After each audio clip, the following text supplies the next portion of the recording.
Good day everyone! Welcome to my channel. This is Hot Sports Balita. Para sa balitang sports, Gilas, hindi kinaya ang Turkey.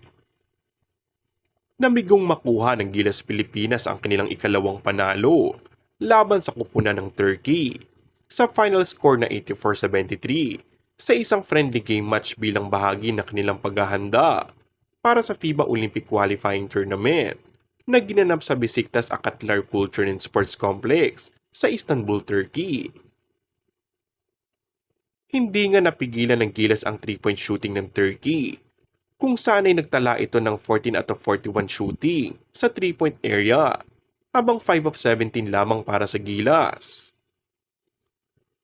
Not a good game naman para kay Justin Brownlee, matapos panguna ng pagkatalo ng Gilas na may 21 points with 1 out of 7 3-point area shooting with 5 rebounds at 1 assist kasabay ang 6 na turnover.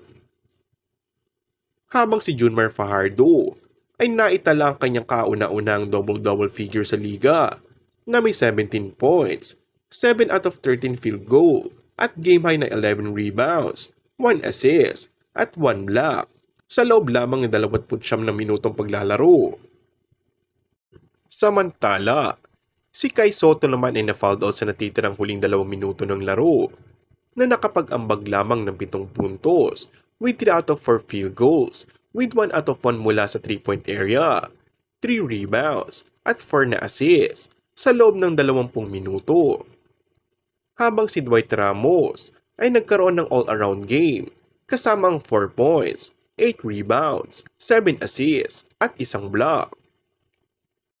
Pinangunahan naman ni Tarik Beberovic ang Turkey na may game high na 23 points with 8 out of 14 shooting, kabilang ang 5 of 9 mula sa kabila ng arko.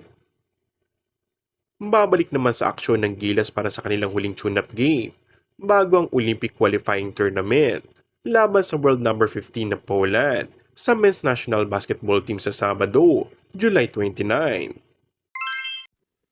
And that's all for our today's video.